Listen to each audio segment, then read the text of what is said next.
अध्याय 9 अशुद्धि संशोधन एवं विराम चिन्ह। नमस्ते बच्चों। निम्नलिखित शब्दों में से शुद्ध शब्द का चयन कीजिए। बच्चों, इसमें आपको स्पेलिंग का नॉलेज होना चाहिए। देखिए, यही पहला सही है, चांदनी। यही स्पेलिंग सही है, स्वास्थ्य। इसमें आपकी स्पेलिंग उपलब्धि सही है। बेईमान में ई में ऊपर आना चाहिए। शांति में ती छोटा होना चाहिए। संविधान, देखो ये घान हो गया, संविधान की यह स्पेलिंग सही है। श्रीमती की यह स्पेलिंग सही है और शब्दांश की यह स्पेलिंग सही है।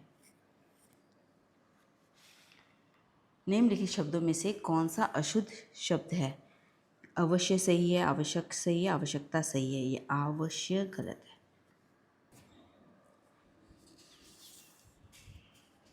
दिए गए वाक्य में उचित शब्द से रिक्त स्थान की पूर्ति कीजिए।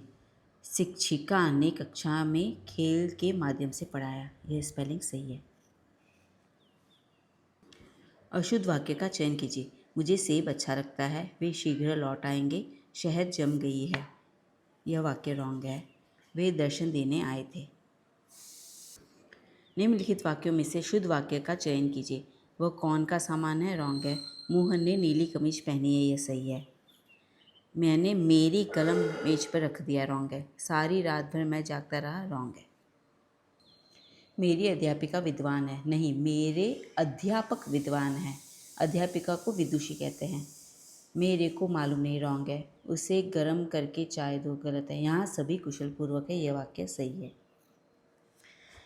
नैनीताल में कई दर्शनीय स्थल देखने योग्य है। रॉन्ग है। नैनीताल में कई दर्शनीय स्थल है। सही है। नैनीताल में कई स्थल देखने योग्य है। ये भी सही है। तो क घ और ग दोनों सही है। ये ऑप्शन हमारा सही है, क्योंकि दर्शनीय स्थल है तो देखने योग्य ही हो गया ना, इसलिए ये दोनों नहीं आएगा। वह घायल जानवर हो गया। रॉन्ग है। वह जानवर घायल हो गया। यह सही है। वह जानवर घायल हो गया। जानवर घायल वह हो गया। रॉन्ग है। घायल जानवर वह हो गया। रॉन्ग है। मुझे कुछ रुपया चाहिए। रॉन्ग है। मुझे कुछ रुपए चाहिए। यह सही है। मैंने कुछ रुपया चाहिए। गलत है। मेरे को कुछ रुपया चाहिए। गलत है। दिए गए वाक्य में कौन सा शब्द अशुद्ध है? कृपया मुझे अपनी कलम दे दीजिए। देखिए, कृपया ही गलत है, पूरा प आएगा। लिखित वाक्य में प्रश्न पूछने के लिए किस विराम चिन्ह का प्रयोग किया जाता है? प्रश्न पूछने के लिए प्रश्न सूचक। विराम चिन्हों के शुद्ध प्रयोग के आधार पर उचित विकल्प का चयन कीजिए। मित्रता निबंध आचार्य रामचंद्र शुक्ल द्वारा रचित है। मित्रता निबंध आचार्य रामचंद्र शुक्ल द्वारा रचित है। ये वाला सही है। विराम चिन्ह की वर्कशीट मैं डिस्क्रिप्शन में अटैच कर दूंगी, तो आप प्रैक्टिस कर सकते हैं। माता पिता दोनों खुश थे तो क्वेश्चन मार्क नहीं आएगा। हिरण इधर उधर भागते रहे। यह सही है। योजक चिन्ह भी आ गया और पूर्ण विराम भी आ गया। बार बार एक ही बात मत कहो। यहाँ पे विस्मय सूचक नहीं आएगा। जीवन में सुख दुख आते जाते रहते हैं। यहाँ ये डॉट भी नहीं आएगा और यहाँ पे योजक चिन्ह भी नहीं है। उचित विकल्प का चयन कीजिए। अरे कितनी ऊंची मीनार है, तो विस्मयादिबोधक आएगा। अरे कितनी ऊंची मीनार है। निम्नलिखित में से कौन सा शब्द अशुद्ध है? तो यह रुचि एक अशुद्ध है। क्षति सही है। अनिवार्य सही है। आजीवन भी सही है। मेधावी खंड करेंगे। दिए गए वाक्य के रेखांकित पद में कौन सा विराम चिन्ह प्रयुक्त है? ये पंडित और डॉट, इसे लाघव चिन्ह कहते हैं। डॉक्टर के भी आगे आता है, पंडित के आगे आया श्रीमान श्रीमती। बच्चों, पेज को सब्सक्राइब कर लीजिए। विराम चिन्ह की वर्कशीट में अटैच कर दूंगी, जरूर से प्रैक्टिस कर लेना। दिए गए विराम चिन्ह को पहचान कर उचित विकल्प का चयन कीजिए।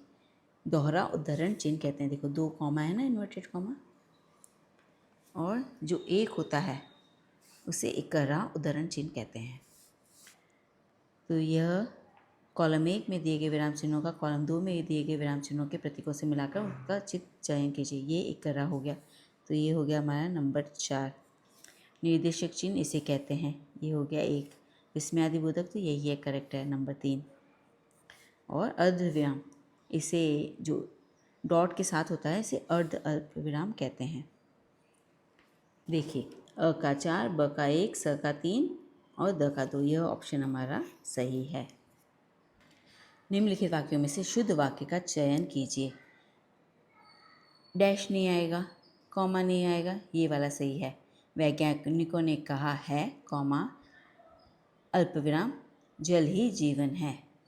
क्वेश्चन मार्क भी नहीं आएगा, तो यह हमारा ऑप्शन सही हो गया। निम्नलिखित में से अशुद्ध शब्दों के विकल्प का चयन कीजिए। तो पूर्ति की स्पेलिंग रॉन्ग है और शुरुआत की स्पेलिंग रॉन्ग है। बाकी साहित्य, सचित, पंचायत, ग्राहक, कुबुद्धि, सद्बुद्धि सही है। अध्याय 10 मुहावरे एवं लोकोक्तियाँ को हम अगला चैप्टर पढ़ेंगे। नमस्ते बच्चों।